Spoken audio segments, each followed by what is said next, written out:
so much. We're going to have a little fun tonight. We're going to talk about some terrible things, but we'll have fun anyway.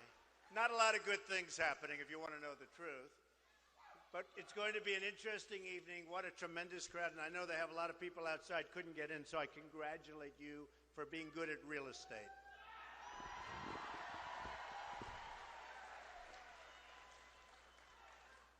So I came over today, and I'm reading the newspapers, and what have I been talking about for years? China devaluing their currency. So they did it again to us today, folks. They're taking your jobs, they're taking your money, they're taking everything. And by the way, we owe them $1.4 trillion. How do you do that? That's like a magic act. We owe China $1.4 trillion. And I love China. Nothing wrong with China. Their leaders are so much smarter than ours. Mexico's leaders are so much smarter than ours. They laugh at our people. They tell me, because I have, as an example, with China, they buy my apartments. They spend $50 million, $40 million, $30 million, $15 million, they're the cheap ones. When I sell a $15 million apartment, it's like, China pays so much money to Trump. I have the largest bank in the world from China. They're my tenant. I don't have to worry about the rent, believe me. Many, many, many times, you take our biggest bank, Citibank, take J.P. Morgan Chase, many, many times the size. And you know what? It's amazing. People tell me, they come over, they give me a lot of money, and then we talk. Now, they didn't know I'd be running for president, otherwise they wouldn't have talked so much.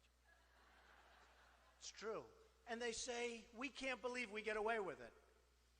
People from Mexico, I love the Mexican people. They have tremendous spirit, amazing spirit. They have amazing spirit. They're great. No, they're great. And I was just telling the press, there was a poll in Nevada that was just done. I'm leading in the Hispanic vote. And I'm going to win the Hispanic vote. It's true.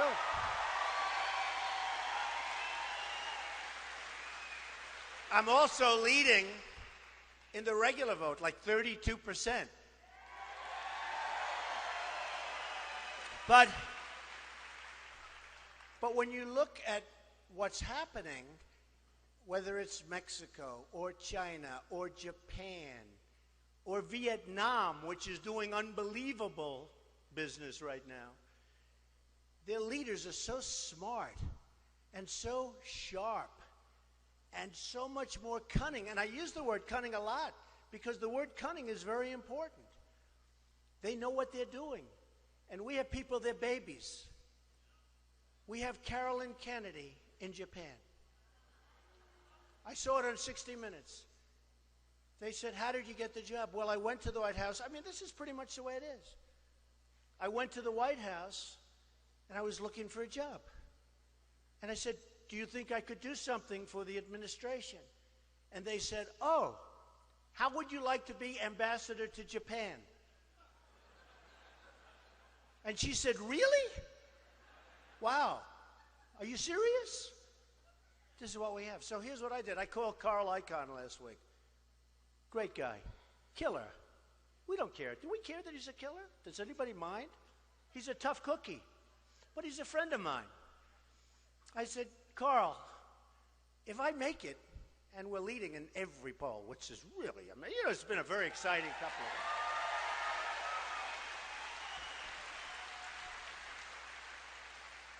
I said, Carl, you know, he's made a fortune. He's a great negotiator, talented guy, very smart guy.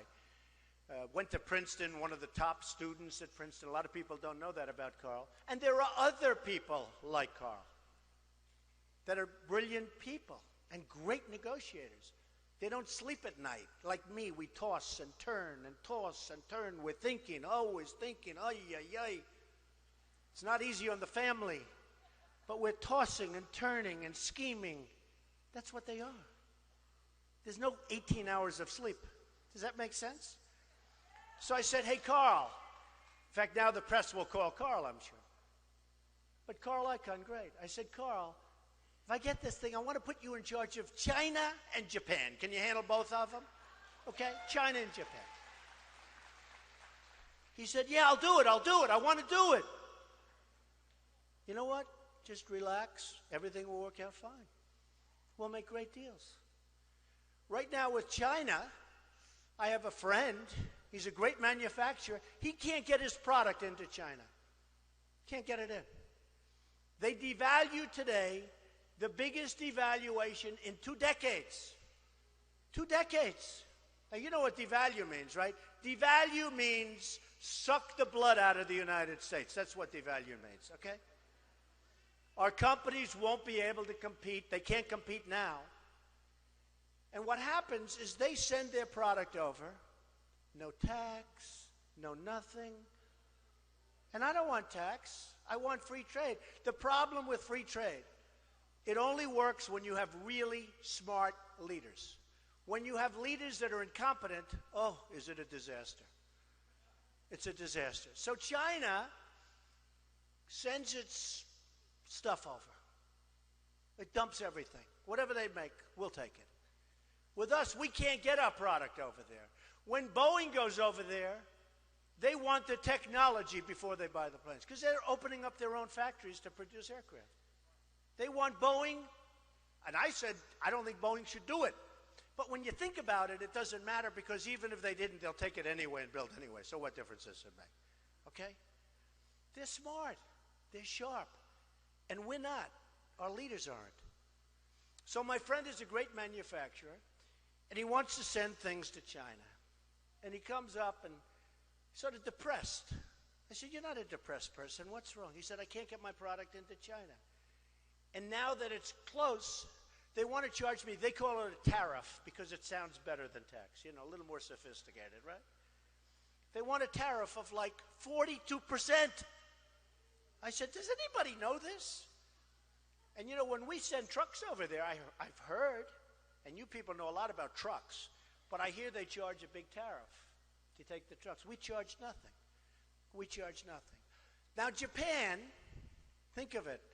They send boatloads. I was in Los Angeles 2 weeks ago. I saw the biggest ships I've ever seen with cars. I don't know, must be thousands. I never saw so many cars. This massive ship, cars all over, being unloaded. We send them what? Beef. Wheat. We give them wheat. They don't want our product because their farmers don't want it. So it's about 19%, 18%. They send over. We do about 18%. And ours is perishable. A car really isn't. You know, car is a car. I mean, that's good stuff, right? So what happens is, I would say, you know, until it evens out, like bring your stuff down about 80%. I want to be even. The deficits we have with these countries are incredible. They're incredible.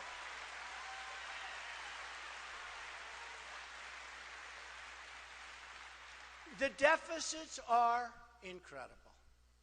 The deficit with China is mind-boggling. We had a GDP first quarter where we went down. In other words, we're a country with more people pouring in, many of whom are illegal, by the way. And if it weren't for me, the words illegal immigrant wouldn't be spoken right now. I really believe that. I really believe it.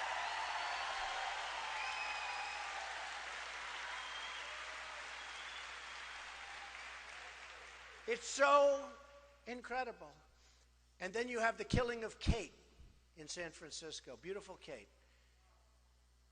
And it's like, just happens.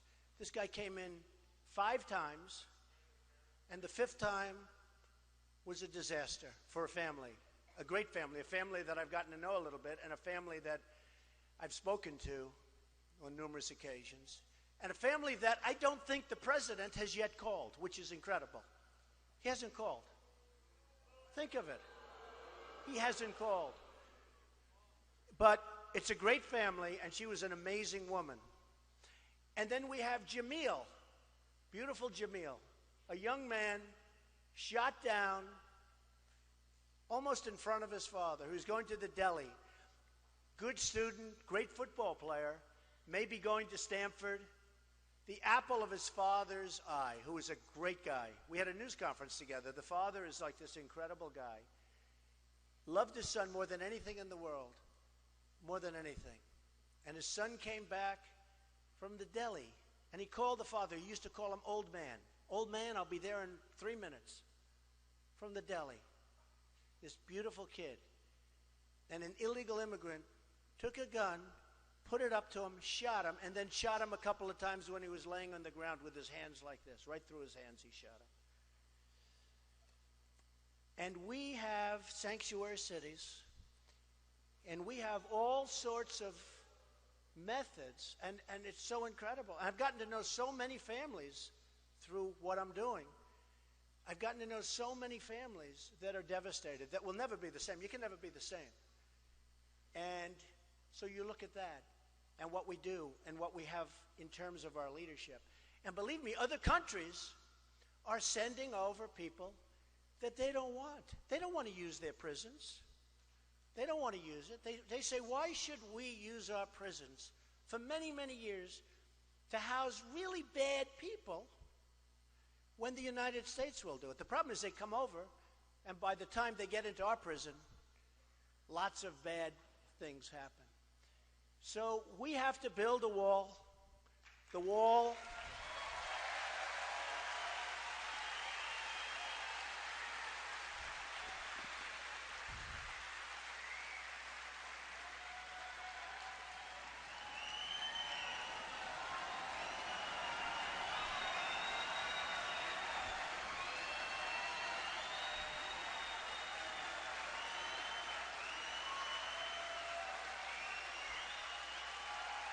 Thank you.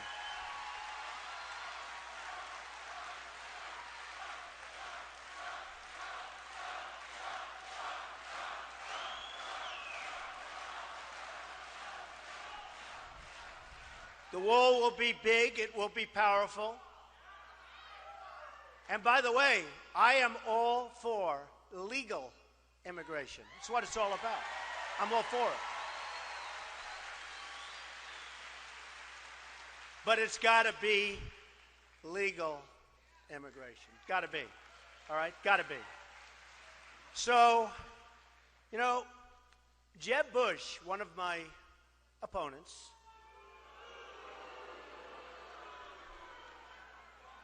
I noticed he's not doing very well in the polls. I've actually noticed. Hey, look, remember this. Remember this.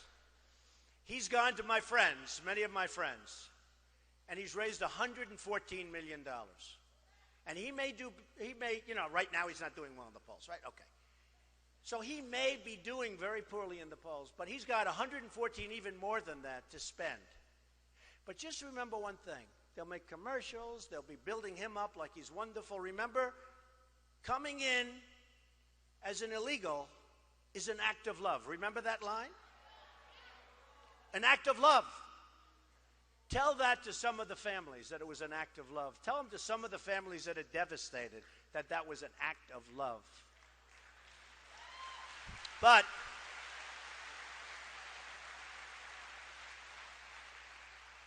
he's got 114 million now, I guess, plus. And he's going to be spending money along with other people.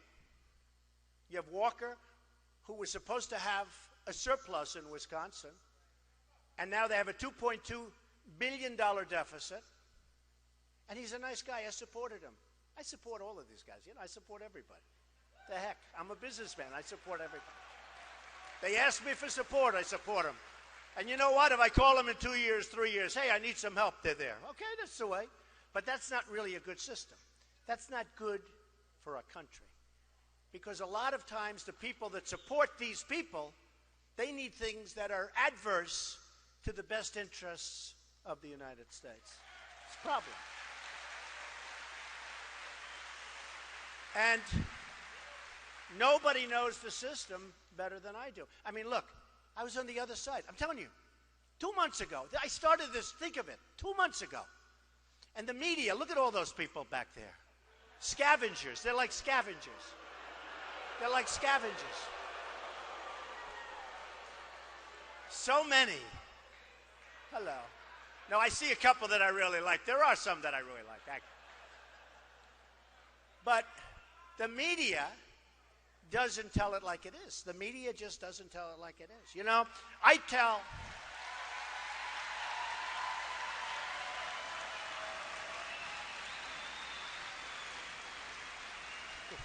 This is a hell of a crowd. It's very interesting. I have a little expression that I use so often because I believe it's true. And it's a sad thing. But I say it and then I give a very big ray of hope because if I'm elected president, this is what's going to happen. But I start off by saying, the American dream is dead, but I'm going to make it bigger and better and stronger than ever before. Okay? I say that. I say that. So I say it, and I say it a lot. The American dream is dead. I'm going to make it bigger and better. It's like supposed to be a positive thing. So the American dream is dead, which we know very much it is. But I'm going to make it bigger and better, stronger than ever before. Right? So I go home and I see my wife. And she says, Melania, she'll make a very beautiful first lady, I can tell you. And a great first lady. She's got a great heart. Great heart. She cares more about those women issues that Bush doesn't care about. She cares more about that. Between Melania and Ivanka, believe me. So I go home and my wife is saying to me, darling, that was a rough statement you made tonight. It's on the national news. I said, what? I thought I did great. I got a standing ovation. The crowd was packed. What are you talking about? You said the American dream is dead. I said, what? The American dream is dead. Oh, I said, let me see it. So we replay it. You know, you have these things like TiVo and things. It's really great today. You can replay from 10 years ago. It's unbelievable. So here I am, I'm standing, and I'm saying, the American dream is dead. Cut. Off to the next story. I say, that's terrible.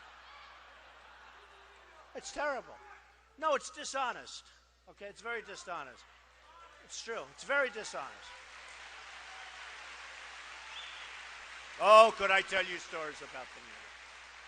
You know, I've always found the financial, because with financial it's a little bit easier to figure, but I've always found the financial media to be pretty good. You know, you have some guys there too, but pretty good. But the political media and the coverage, wow, it's tough. And I tell it to people because I want you to know a lot of times what you're reading isn't just not the truth. It's just not the truth.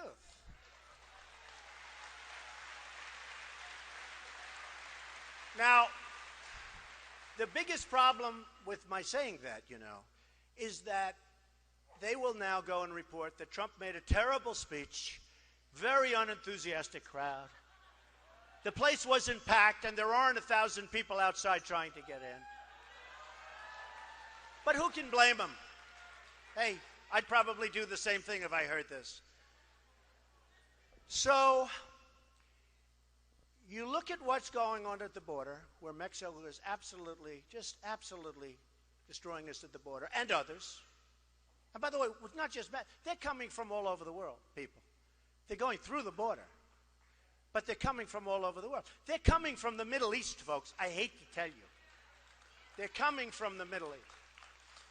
But Mexico is also brilliantly killing us on trade.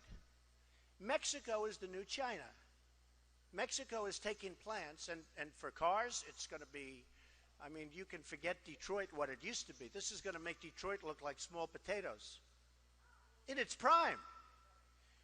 Because they're taking our factories and they're rebuilding these massive plants in Mexico. So in Tennessee, they were going to build a plant. It was a done deal, big German car company, practically a done deal. At the last moment, they decided that they're going to build it in Mexico. Watch. You know how? Like here. Believe me. So let me just tell you. Now we have a great company, Ford. Great company or good company? What do you think? Good company, right? I like it. I don't blame them. I don't blame them. And it's very appropriate because I'm making this speech. I've told this story. People hate this story, but they love it because it really explains it. But they hate the story. It's very depressing. So Ford is building a $2.5 billion plant, right? In Mexico. They're building it in Mexico. So you say, now, how is that good for us? So I said to myself, right? No good. We don't have to be business geniuses to figure, well, they're building a plant. They're going to make, it's a massive plant, one of the biggest in the world. They're going to make all these cars, trucks, and parts. They're even making parts. It's so big, they'll make the parts, the trucks. And I actually gave them a good idea. Why don't we just let the illegals drive the cars and trucks right in through the border? They don't have to even, it's true. No, I gave them that. Save a lot of money. That'll be next. No, they'll be doing that next. So they're building this massive plant, and I said to myself, okay, let's say that Jeb Bush or Hillary or one of these politicians, all talk, no action, all controlled by lobbyists and special interests and donors, people like me from previous months, okay? Total control. Bing, bing, bong, bong, bing, bing, bing. You know what that is, right? So I said, let's say that Jeb Bush is president. Now, he's not a stupid person. I agree with you, but you know, he was so nice to me at the debate. And by the way, they said I won the debate. Is that nice? Is that nice? Right? The polls came out and said I won. And boy, did I have nasty questions. I stood up there and said, I don't believe this. Some of those questions. Actually, Rosie O'Donnell saved me. This is one time she saved me.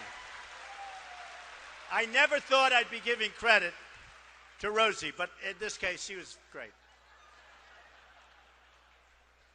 But I look at what's going on, and I say, supposing Jeb is president. Now, he knows it's not a good thing to have a $2.5 billion plant over there, and plants from Michigan and all over the place are just going to go, boom, let's close them up, boom, we're going over to Mexico, right? No tax, no nothing. Cars get made, no tax. So I said, what would Jeb Bush do? He'd probably say, that's not a good thing. And if he ever said it strongly, which he wouldn't because there's no energy there, no energy. We need energy. We need tone. You know, tone. We need tone.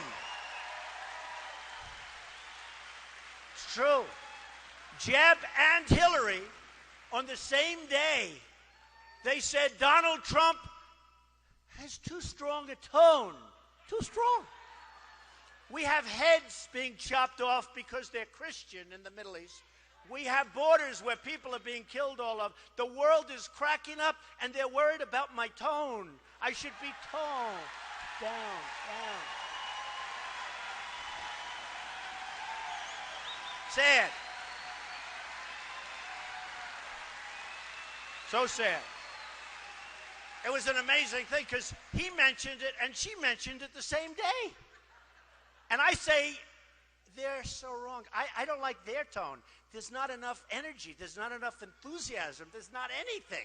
It's just like, blah. So I said, what would Jeb do? So, and Hillary. And by the way, all the politicians, just let's use one as an example, okay? All of them. Because they're all controlled, 100%. So he'll say, I don't really want to let the plant be there. I want it built in the United States. We say, oh, we have a great president. But then what happens? He gets a call from one of his fundraisers, and they say, Jeb, you can't do that. You had Ford make contributions to you. You had other people make contributions to you, and they want it to happen. You have made special interests. You had special interests. You have your biggest lobbyist represents Ford. He gave you $1 million. You can't possibly do that after he raised all that money for you. And you know what he's going to say? Then go back to sleep, okay? No, that's what he's going to do. And the plant gets built. Believe me, 100% that plant gets built, 100%. All right? So now let's say it's President Trump. Ladies and gentlemen, President of the United States, Donald J. Trump.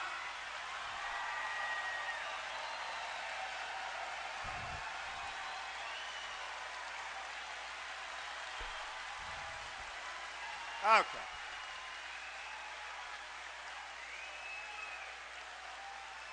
Enough about me. Let's talk about you. Okay, so what's President Trump going to do, right? Well, I don't have anybody giving me money. I don't need anybody's money. You know. Hey, they all said I'd never run. Then they said I'd never file my big form. Then they said I'd never file my financials. And I wouldn't because maybe he's not as rich as people think. Turned out I'm much richer than people ever thought. I wanted to file my financials. I loved it. I wanted to file them. It's one of the reasons I'm running. I wanted to file my financials because now everybody's talking. He's really rich. But they said all these things. So what would President Trump do? So I don't have money. I don't have lobbyists. In fact, I've had in the last 2 weeks, because I've hired many of the lobbyists. That's true. I hire lobbyists. They're great. They're terrific people. They can do whatever the hell you want them to do, okay? It's true. So I've had a lot of them. They've called me. They said, we want to contribute. It's amazing when you go to number 1 how these guys want to give you money.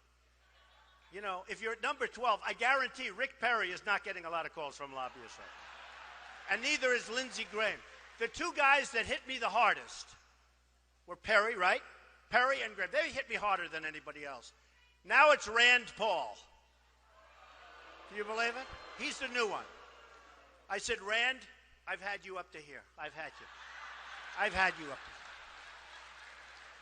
here. No, Rand Paul the other day, I mean, I said, where the hell did this guy come from all of a sudden? But you know what's a great honor? They hit me really hard, right? And they went down. Lindsey Graham is at 0. Legitimately, I saw it on television. 0. 0. That means out of hundreds of thousands of people, he didn't get 1 vote. And the other one, Perry, is at 2%. And he was at 5 when he started going after me. So something happened. So what would President Trump do? Here's what happens. I'll say, I don't like this deal. It's no good for our country. No good for our country. And I'm going to say, I'm not going to approve the deal. I'm not going to let it happen. I don't care. I will do everything I can. And by the way, I don't need Carl Icahn for this. I don't need Henry Kravis. I don't need any of our great guys. I don't need anybody. This is too easy. What do I want to waste their time? This is too easy.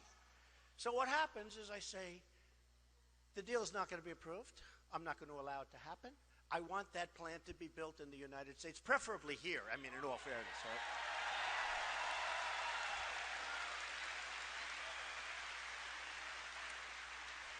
And here's what's going to happen. They're going to call me. Not going to be any good. They didn't give me any money. They didn't take care of me. I don't need it. I don't want it. I couldn't care less. And I'll get a call from the head of Ford. Nice guy, very capable guy, as you know. The new head, the old head was great. The new head is great. Great people. He's going to say, Mr. President, we have to get this done, blah, blah, blah. It's really good for trade. Yeah, good for trade. You know who's trade? Their trade, not our trade. And I'm going to say, no, I'm sorry. Then I'm going to get a call from some lobbyists.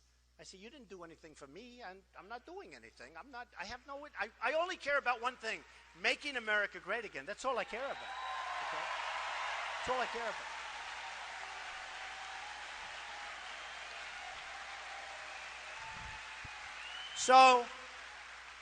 So my only question, I only have one question, is do they move the plant in the United States the same day, or will it take maybe a day later? Because that's what's going to happen. It's not even a doubt.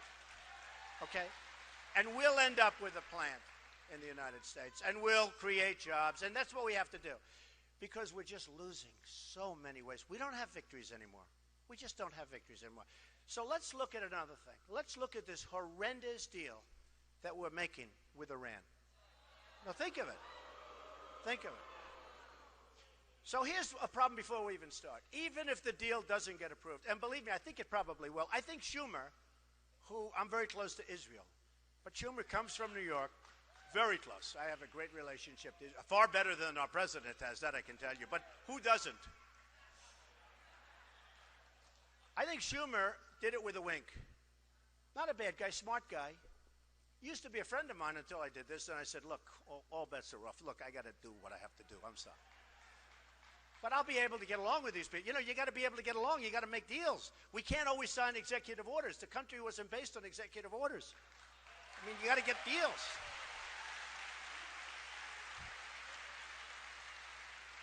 So I pretty much believe, I mean, I really know the New York City. I think they gave Schumer a little wave off. They said, look, you go ahead, oppose it, and this way you're friendly. And he has a large Jewish constituency, to put it mildly, the largest. And They said, look, you go ahead, go against it. We're going to win by, one vote or something anyway. And this way you can have either that or they're going to really take away all his power, one or the other. But I think it's the first. I think he probably got a pass, and I think that's the way politics works, and it's not so nice, but that's the way it works. But you take a look at this Iran deal, and this deal is one of the more incompetent things that I've ever seen. It's going to lead to nuclear proliferation. You're going to have countries that weren't even thinking in terms of nuclear are going to go nuclear. You're going to have money thrown around, and they have plenty of money in plenty of these countries, believe me, big, big money. You're going to have nukes all over the place where you never thought. This whole thing with, there are a couple of things. Number one, here's bad. And I heard this the other day, and I couldn't believe it. The $150 billion and the billions and billions of dollars that go to Iran. If the deal doesn't get approved, they still get the money. You ever hear this? You ever hear? They still get the money. Okay? Think of how bad this deal is. We gave up everything. For what? We should have doubled and tripled up the sanctions and negotiated a real deal. Now,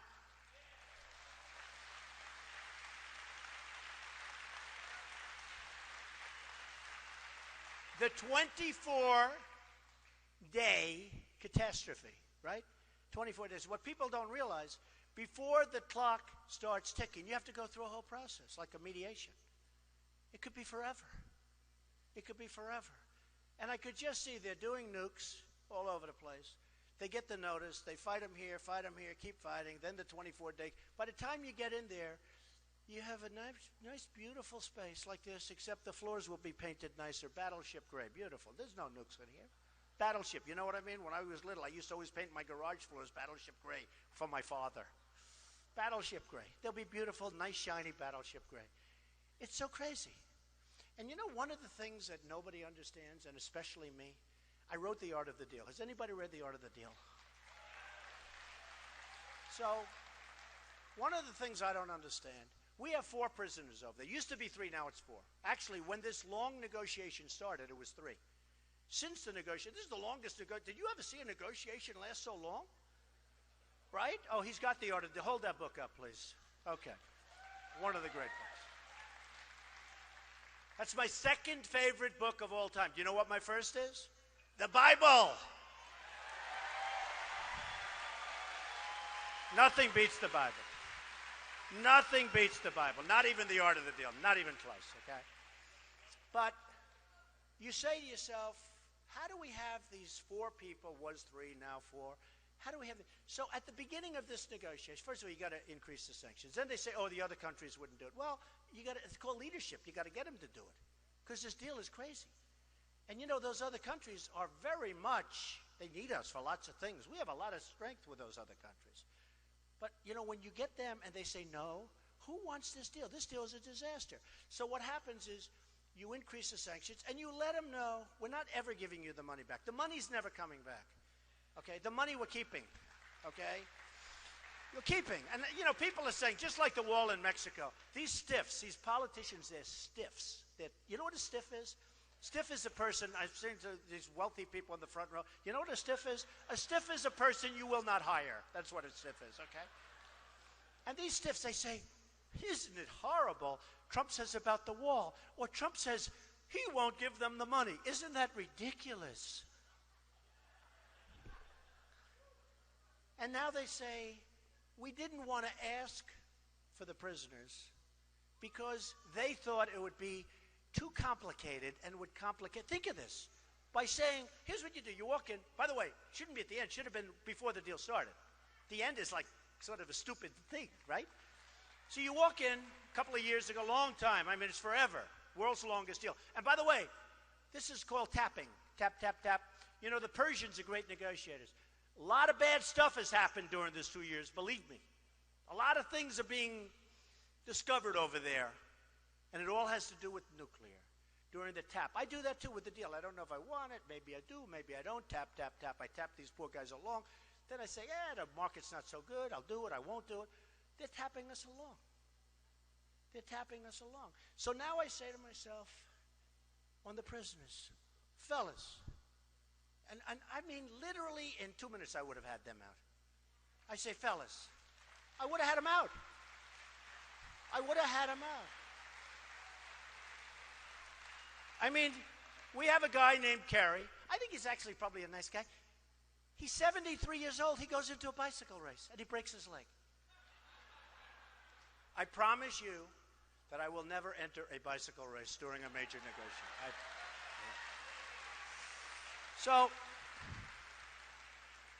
So I would have said, let's say it's me instead.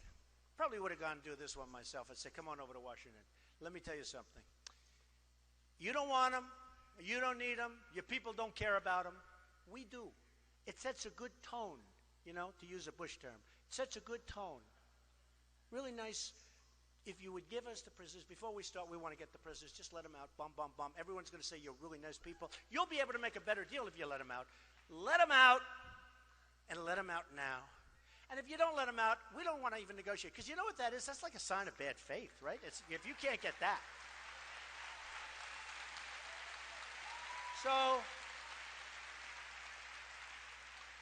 So they would give it. I don't say as sure as Ford. I gave that 100%, right? I would say this 99%. But if they didn't give, we don't even start. And then we just ratchet it up, being more sanctions, right? That's right. I love that lady. She keeps holding up that art of the deal. I love her. But we just keep ratcheting it up. They will give them, and we'll make a much better deal than we made, and we'll have a real deal. And I love the idea of a deal, by the way, because nuclear is a whole different world. That's big, big problems. You know, that's the biggest problem. The worst thing we have in this world that we're living in today is the tremendous power of nuclear and weaponry. Nobody ever had power like this before. You look at Hiroshima, that's a tiny fraction of what they can do today. So I'm all for that. But the worst thing that can happen is a bad deal. That's far worse than not having a deal. The worst thing we can do is a bad deal. And this deal is beyond bad. This deal is incompetent. It's incompetent.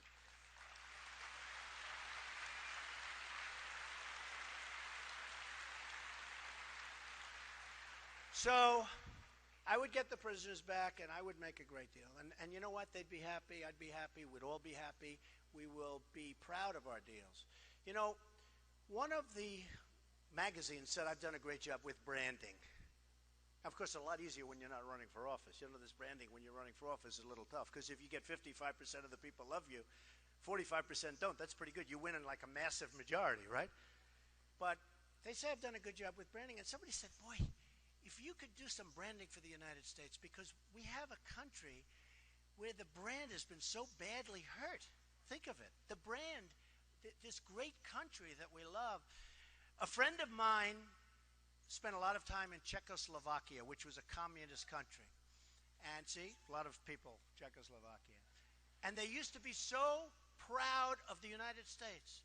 And while that country was communist, people would take dollar bills and $10 bills, and they'd put them on the windshield of their car to show how proud they are, how much they respected the United States.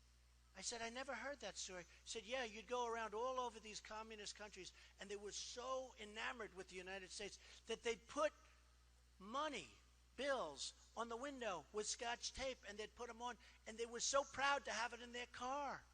You don't have that anymore. We don't have that anymore. We have so many problems. Obamacare is a disaster. It has to be repealed and replaced. And we can have such a good system.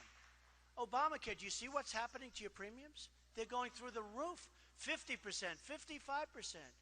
You look at what's going on with health insurance. You look at what's going on with everything. It's just not working. Our country isn't working. The good news is we have tremendous potential. But if we don't get going quickly, we're never going to be able to bring it back. It's going to be too far.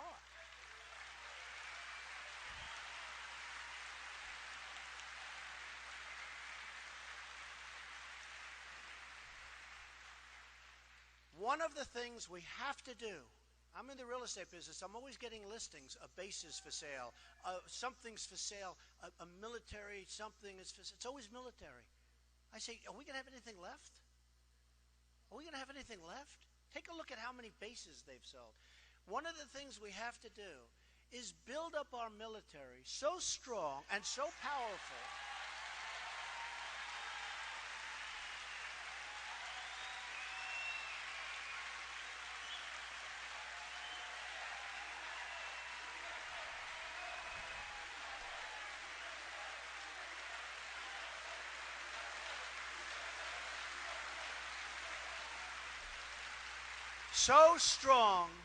and so powerful that nobody's ever going to mess with us. We'll never have to use it.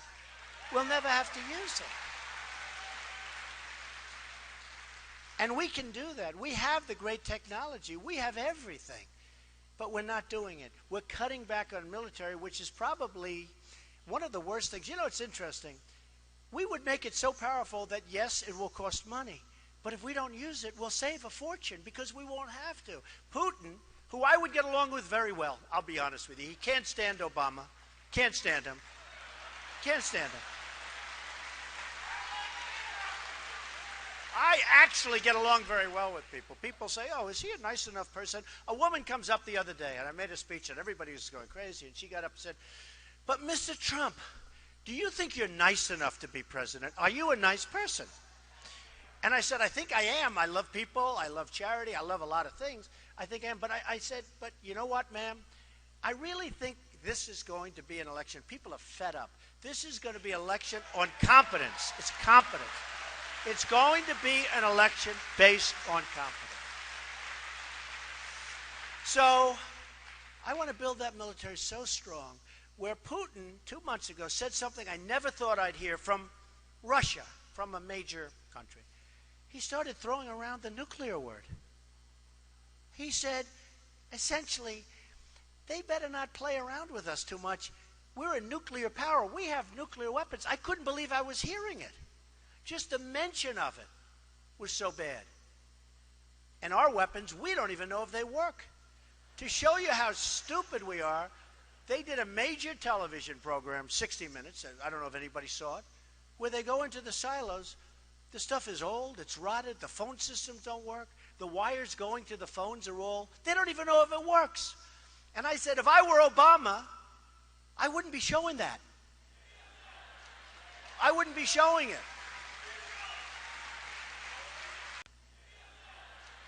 I wouldn't be showing it. And they got in there because Obama wanted people to see how bad it is so that maybe they could get some money to fix it up. How stupid is this? Our enemies are looking at this stuff with 44-year-old phones and wires that don't work. And the people, they're interviewing the people that are working in these phone systems. And they're saying, no, you can't hear. You can't hear. And I'm saying, can you believe what we're doing? It's like in the war. They were saying, we're going in 2 weeks and we're going to be attacking a certain city. You know what I'm talking about. And we're going to attack, and this is the way we're doing it, and we're going here. And I'm saying, can you imagine the great General Douglas MacArthur or George Patton, any of these great guys, listening to a president say exactly what we're going to be doing? Then I said, you know, that's smart. Because they'll do the opposite. They didn't. It was exactly as he said. So, you know, with ISIS, can you believe we can't beat ISIS? No, can you believe it? So I didn't want to say, because I really think I'm going to win. I mean, you know, I'm an optimist. I think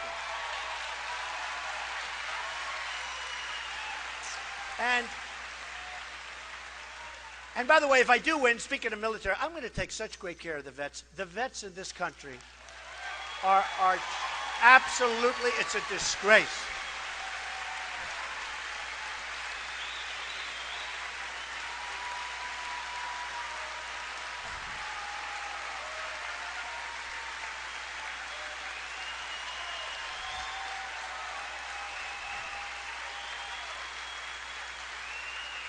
You know, 2 weeks ago on Wednesday, they had the longest wait in the recorded history of the vets, waiting in doctor's office.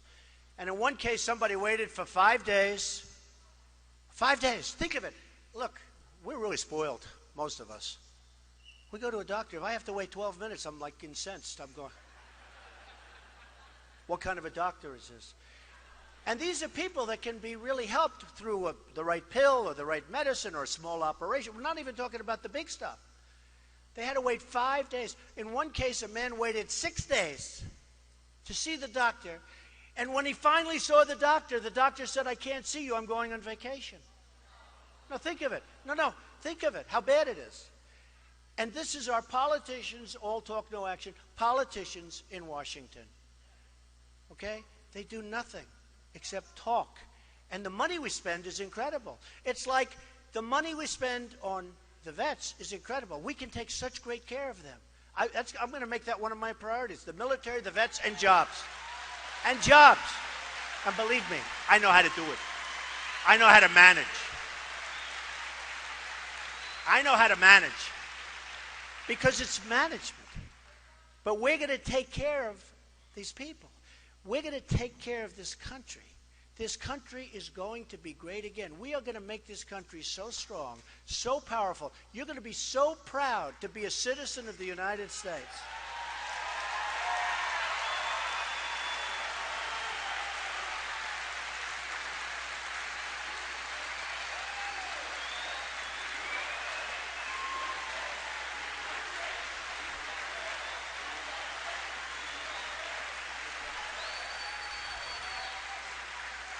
So, just in closing, it's been an amazing ride for me, because everybody, all these pundits, most of them, like these guys, they make $500,000 to sit on television and make predictions. But they all said, that why would anybody want to vote for Trump? And I'm saying, well, what are you talking about? It's just like The Apprentice. When I did The Apprentice, everybody said, well, why would anybody want to watch The Apprentice? Women will never want to watch it because why would women want to watch Donald Trump? I'm saying, am I so bad? Tell me. And the show became one of the most successful shows. It became #1 for many, many evenings. The finale of season 1, season 2, season 3, one of the biggest shows of the year. Tremendous. Just like the debate, right? It's like The Apprentice. The debate was The Apprentice. Somebody said, oh, we'd rather not have Trump in the next debate. You know who it was? My competitors. I don't blame them.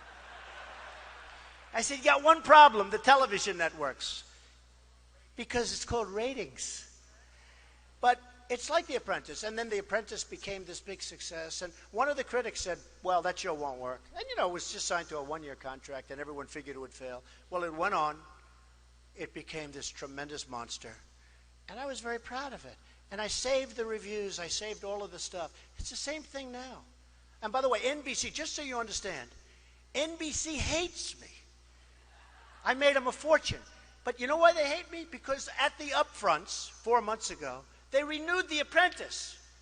They gave it a big, beautiful renewal, 28 shows. I think it was 28, but a lot. That's a lot of money. Because in my documents, you saw that I put down how much money I make with The Apprentice. $213 million they paid me. Can you believe that? That's a hit. That means I'm a star. That's a star.